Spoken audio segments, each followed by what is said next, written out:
Praise the Lord. Magandang umaga po sa ating lahat. Good morning, good afternoon, and good evening to every friends that we have who are watching right now.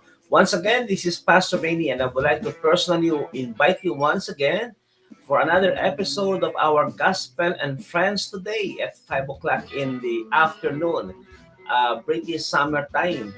At magsisimula po tayo 5 to 5:30, greetings and blessings. And then from 5:30 to around 6:30 up to 7 o'clock, we're going to entertain, and also we would like to answer all your questions all about anxiety and depression.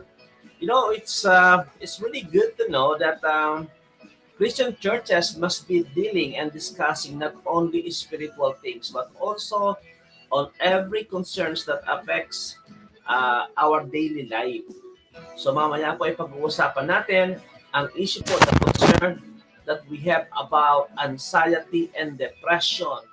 Some of the basic questions that we normally ask with regards to anxiety and depressions are, is it normal, or uh, pwede ka bang magka-experience ng anxiety and depression despite of you being a believer of Christ? And and also we're gonna be discussing some of the typical signs and symptoms of anxiety and depression. But of course, how are we going to deal the concerns on anxiety and depression?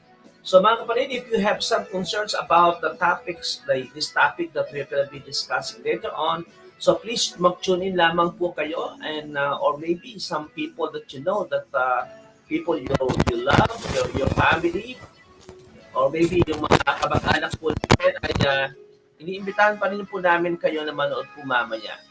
Okay? And you can ask every questions, or maybe some questions that somehow ay not directly relevant sa topic.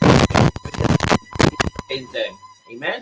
So mamaya po, 5 to 5:30, greetings and blessing. And then from 5:30 to around 7 o'clock, we're gonna be discussing. Samahan niyo po kami. Join us as we discuss and answer questions about anxiety and depression. Lalo na po ngayon sa panahon na to, there's a lot of people who are suffering from anxiety and depression.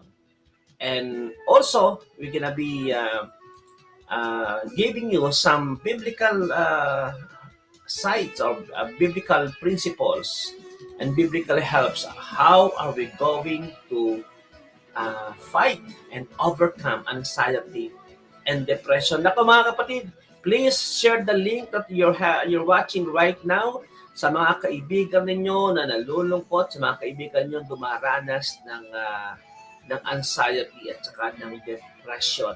Alam mo, maraming tao, especially now during the time of pandemic, hindi natin alam, possibly some people you're seeing, they're just smiling and looks like they're okay, but in reality, they are having this kind of concern. Maaring ikaw ang gagamitin ng Panginoon o ikaw mismo ay kailangan mo ang topic nito. So mamaya po, kita-kita po tayo, at meron po tayong kasama mamaya, at may hopefully ay may makasama pa tayo isang extra na magbibigay po ng kaliwanagan sa atin according to the under the light of biblical principle. God bless you all po, at God bless